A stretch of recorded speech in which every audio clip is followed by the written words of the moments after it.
Sales Chatter. Today we have Jeya, who's going to be joining us from Business Porters. We're going to be drilling him a lot of questions and finding out the mindset of what he does over at Business Porters. Let's hit that intro. Let's go.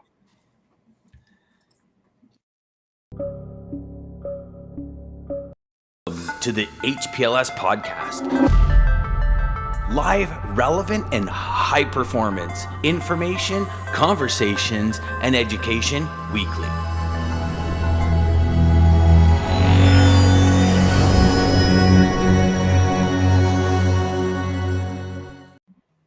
I don't know what happened, I just had to pick the wrong one. There we go. Good morning, Jeff. Good morning, Jay. How you guys doing this morning? Morning. I'm well. Thanks for having me. Hey, good morning, Lisa. How are you? Morning, Lisa. So today, like we said, we have Jeya, who is the president and CSO of Business Porters Incorporated. They're an asset-based transportation vendor out of Canada, with many offices over Canada as well, focusing on finding customer solutions. Thanks so much for coming on this morning, Jeya. How are you doing this morning? I'm well. How are you guys? Good. It's a typical. So let's get into it. I know we're a couple of minutes late, and everybody's kind of been waiting for us. But let's hear about your mindset in terms of how did you basically go from what's your journey essentially in the logistics industry to where you're at right now? So I started off as a regular sales agent not too long ago.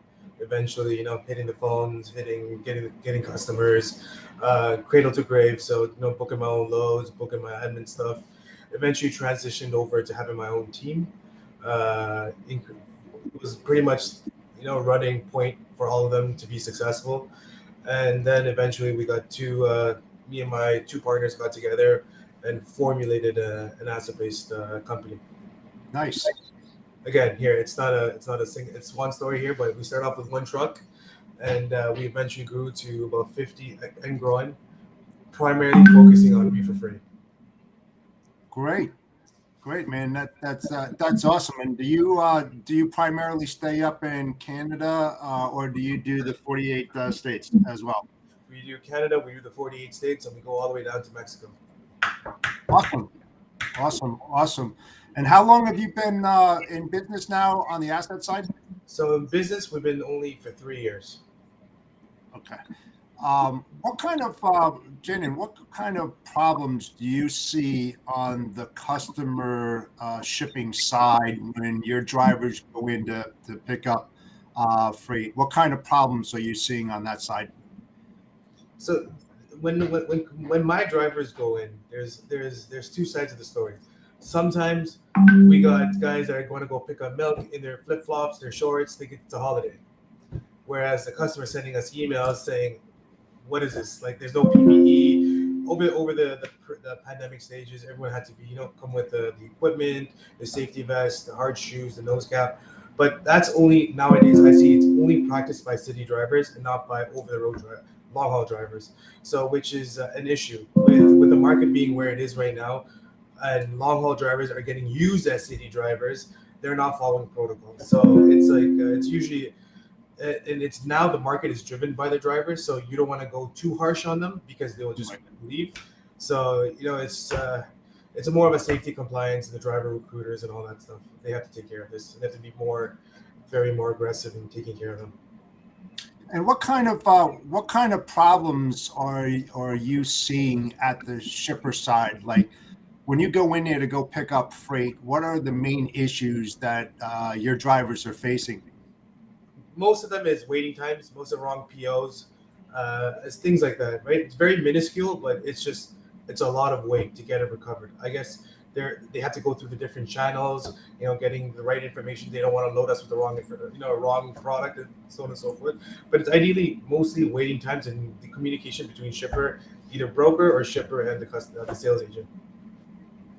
Right. So what would help you out as an asset-based carrier to help your shippers that you do business with? Well, the sales agents or the brokers have to cross their T's and dot their I's when sending a tender. Usually we say this and we preach this all the time, but this is we're in vague territory, right? So it's hit or miss. Like, even though you preach it so many different times, they're still going to get it wrong. And I've been in the business for a while now, and I've never seen it change. Like, it's just always that something that you have to incorporate with while you're picking up a load for a broker or a sales agent. And how would that make you how would it make you a better company if you and your customers were both in compliance? How would that benefit your shippers and benefit you as a service provider? Like if we're all on the same page, like right, so we send them SOPs, please follow this, but it's usually with the high turnover rate on both sides, the processes just fall off, right? You implement this for 2 3 months, and then again someone leaves the company, or someone here, our driver manager, or the ones that deal with giving the tenders over to the drivers, and one of them leave, the process starts back up again, right? So even if you constantly implement these strategies, it's a never-ending cycle. Gotcha. Now you mentioned something about dotting the I's and crossing the T's. What do you mean by that? What are you looking for? Everybody doing their due diligence, right? When sending a tender over, yeah, it could be it could be one tender or the same tender numerous times with 5 trucks going in, but the information has to be correct. Even if one PO number is wrong, you're just going to cause a huge pileup, right? It's not just only for our team that's going in there; it's for the teams that are coming in for later slots that have a pickup or delivery appointment. And if your customers, shippers said, "Hey, I'd love to have you come in. Let's have a sit down. Let's discuss." Would that be beneficial to you as far as you learning more about the customer and the customer learning more about your operation? Yes, for sure. So we have opportunities like that has come in the past when we fly over. We have a sit down to make the operation seamless. So we'll take our operations manager, they'll bring their op team, and have that sit down where how we can mitigate all these issues going forward, and how we can make this seamless as possible, right? But once a corporation is they have 100 dock doors, things like that, it gets very difficult. You could implement policies, SOPs on a with 5 docks, 6 docks, whatever the case may be. They're only pushing out 10, 15 loads a day. But once you see when you're working with a shipper, for example, like a Walmart or a Costco, these things to implement, you have to have a lot of people on board, right? It's just that me or 2 people cannot be the face trying to implement a new procedure. Right. And do you find that when you're dealing with a shipper that all their facilities are like a mirror image, or do they kind of operate on an island by themselves? Shippers, some of them are really great, some of them are really terrible, right? It's just that again, for sales agents that are in the industry, they want to stick with the shipper regardless. They don't want to lose a customer just based on the waiting times, right? But some of them are really good. I'm not going to say names, but some of them are really good, and some of them are really bad. There's a lot of friction, I shall say, right? Right. And how much does that cost you as an asset-based carrier when things aren't going your way and that you're not seeing eye to eye with your shippers? And like you said, you're sitting there for hours on end. What does it cost an asset-based carrier when things like that happen? So what I've noticed in the last 6 months, statistic-wise, is when the trucks were short, there's a lot of truckers that were short. These shippers were paying out of the yin yang just to keep us at the doors because they don't want our drivers leaving. Market over the past few months has shifted. Now it's a shipper's market. They dictate everything. So even if you start giving them ideas saying that you're going to leave, they don't care. They'll have someone in minutes just because of how the market is, right? How we as asset-based carrier has dictated the market of the last 2 years based on the pricing, and it's our way or the highway. I think rules have changed now. Now they dictate the market. They have an influx of carriers that are coming on, calling them every day. Drivers willing to take a pay cut or willing to go less on a mile than the average price right now. So it's their game right now. So we have me keeping the customer is more of a priority than me going out of pocket and paying my driver. Right. So you basically would agree that there's no loyalty whatsoever on the shipper side, correct? It's very cutthroat. Right. So what happens if they did? What happens if the shipper did have that loyalty and wanted to work with you? How would that benefit the shipper? What do you mean? So if the shipper Right, they want to work with you. They want to understand your operations. They want to understand the downfalls, the pitfalls that you're going through, how they can work with you to make your lives a lot better. How would that benefit as a customer as far as monetary value? What would that value be to them if they were in congruent with you, as they saw eye to eye, they understand your operations and were willing to help you out? So usually in these circumstances, the shipper already has a procedure. They already say, you know what, it's going to be a 3 hour wait time, something like that of that nature, or they would also compensate us at the end of pickup and waiting times. That's in terms of monetary value. Whereas you go to a different customer, one would say that no, these are the standard. This is standard protocol. We're really busy. You take it or leave it, or I'll find someone else. So with the ones that are loyal, they'll compensate you because of service. This industry is based on communication and service. If you base it on that, you're gonna have a longevity with XYZ customer, right? But there's also shippers that don't care, and it's either you have to go out of your pocket and see how much you can last by going out of pocket to protect your drivers, because drivers need to get paid regardless of Sure. whatever the scenario is, right? So it's in that situation, it's me seeing statistics. Is this customer worth it in the long run, right? It's perfect. And just kind of coming back like a little bit to business portals, because like all that is gold nuggets, man. Because everyone who's watching this show, they can take that with that information, replay it, and actually go to shippers and say, hey, this is what an actual carrier is actually facing right now. How can we resolve this?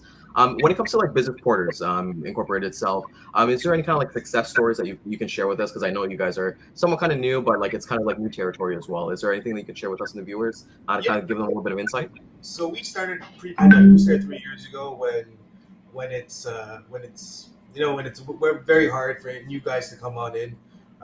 Again, we started 2 years ago, just making just under $2 million of revenue. Now we're in year 3. We're just passing the 60 million mark. So, Nice. and my incumbents are going down or getting bought out. I feel me and my team feel proud. We worked endless nights to make this happen, right? And now we just want to finally reap the rewards. So why do you feel like like everything's kind of going up for you guys from that aspect? When you're new and in the pandemic stages, no one wants to work with you. No, you have to build a repertoire. You need to have rapport, right? I could say, or we could say collectively, we bring 50, 60 years of logistics experience. But at the end of the day, you have a brand new MC and you're into the game, right? So it depends on relationships. This industry is all on relationships. Without my relationships that me and my team built over the years and transition over to business porters, this would never have been possible, right? So I'm really happy where we are and where we're trending, and the future looks bright. Dan's actually, good morning, Dan. I hope you're doing well, buddy. Morning, Dan. Hopefully we're doing a good job, Dan has a question for you, maybe a little late to the party, but what is the number one thing, Jay, that you do to retain drivers, and why? So right now, when I first started, getting drivers was difficult. No one would want to work because there's no lanes. It's all spot market. All the sales individuals had awkward lanes where you can even build a good triangle or back and forth for them. Now we have dedicated lanes. So we have drivers that come in. Hey Jay, I want to go here to California back. Nothing. They don't ask any questions. They just give their resume. They just sign up they're on the next load. Yeah, Nigel has a question here, and it's just a thought. He says it's really important to set your expectations with the customer.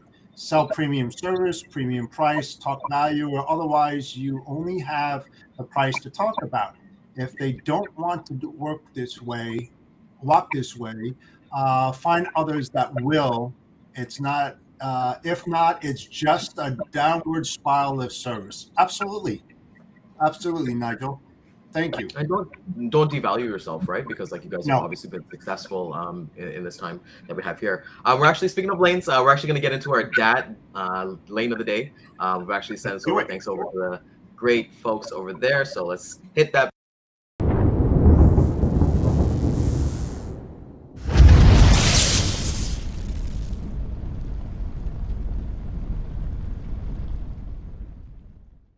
So the lane today is going to be from Chicago, Illinois to Columbus, Ohio. It's going to be for reefer. The line haul RPM is 445 a mile. All in with fuel is going to be 515.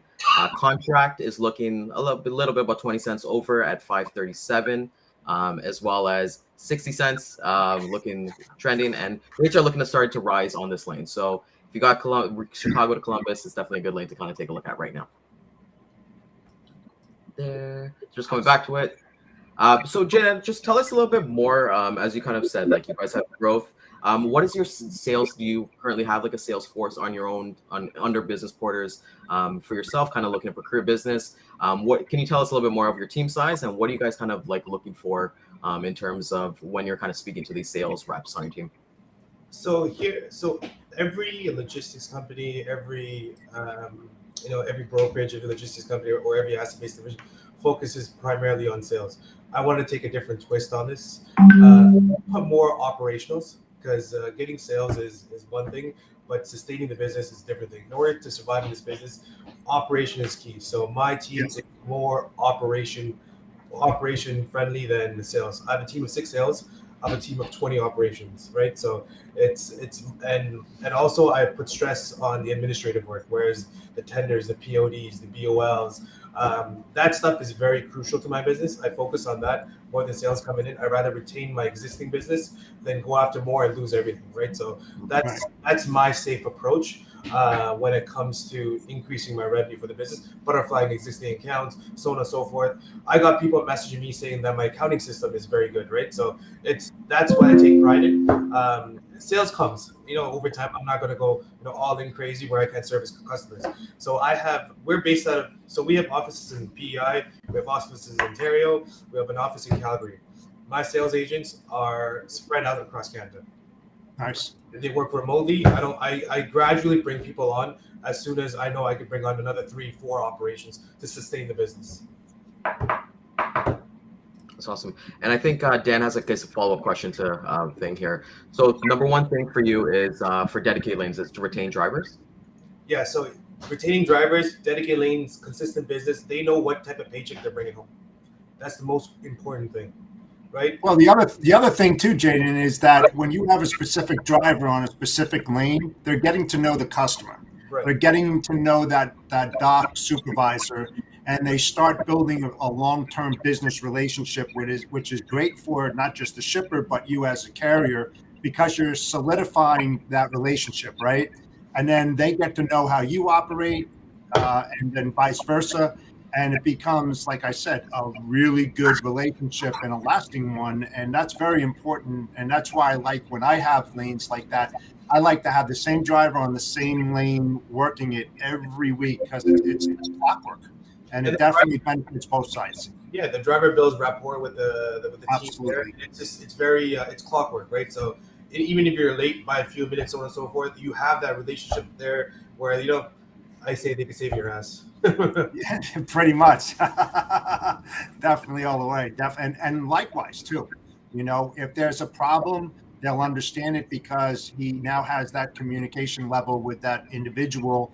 And then vice versa, if something comes up where they're not going to have a shipment that day or whatever, they can call him before he gets there to let him know, or your dispatcher. And those are the best kind of relationships to have, especially if you're moving high volume. Yes, that's correct. There. So just kind of come in, like we're kind of entering peak season. A lot of people kind of say it's like separation season. It's time for us to kind of put in the work. We only got a couple months until Christmas, everything like that. What are you and the team kind of like preparing either for like the end of the year and even going into like 2023? What are you guys kind of prepping, and what is that looking like? So I don't know about, I'm not going to speak on behalf of everyone else, but I know the last 2 months have been slow. So what I preach to my sales team is always build your pipeline. The pipeline should never stop, right? So in the event even one customer goes down, or your whole book of business goes away, you have built that pipeline over the time that will get you over the hump, which is September, October, November, and half of December, because the other 2 weeks or the first week of January, no one's entitled to shipping unless you're shipping Christmas trees, right? So, it's the next 2 months, whatever you have worked starting from February going up to August, those are the accounts that you should be ending up closing, and that will pay fruits of what you worked to close and bring on volume for September, October, November. Whereas December, it's usually I don't calculate December. I only go another month of the year because December is just very. It's frightening. It's a frightening month for sales. Yeah. There you go. Yeah, I have the Hey, luxury of moving. Jay, Dan has Dan just put a message out there. Says, by the way, Jay, you guys are killing it. You should pat yourself on the back. All greatness starts at the top. Way to go, pal. Happy for you, my brother. I feel like Dan, like Jay slipped him a 20 or something like that, a little e-transfer before that to come on here. Just keep it coming, Jay. Just keep Just keep it coming. Yeah. So just for you, I know it's like you guys are like really young and everything like that, but you guys are obviously killing it. What kind of this is kind of something to kind of think about, but what kind of legacy are you kind of looking for yourself and even for business porters that you guys kind of looking to leave in the industry or even as a person, your personal and professional life? So again, here, the average age span here at the business that I have is literally under 30. Okay. So we like obviously as a basketball team or a baseball team, I don't have a legendary, someone that's going to retire or someone that has in that experience where he comes in and brings the young guys up, right? Everyone relies heavily on me, right? So it's just that it's everyone just bounces ideas off each other. We're still young, so we have creative methods on how we can prospect and how we can close more business, right? In terms of legacy, like I said, I'm not there yet where I'm rocking on a chair thinking about my retirement because I'm still hungry. We're still about to close. But what I want to do is, I am a father to be, so I want to leave something. Congratulations. Thank you. So I want to leave some sort of memorable experience where it's like dad is just not always doing sales, right? So come back, give back to the community, something along those lines, right? That's awesome. Yep. That's amazing. In terms of like, if somebody wants to kind of like get in contact with you, what's the best ways to get in contact either with business porters or get in touch with you personally? I give my direct line to everybody. I have a work number, but for any person down the street, just top Deigan area, I give them my direct cell phone number. That's awesome, man. Dan actually made a comment here that it's $100 now, so you got to make sure that you set up that e-transfer. So just want to thank everybody for coming out this morning, and Jay, thank you again, brother, for reaching out with us and having a discussion because there's a lot of gold nuggets that I personally take in here that I'm probably gonna have conversations with as well. So I know I got value, I know Jeff got value, and all the viewers, I know you guys all got value.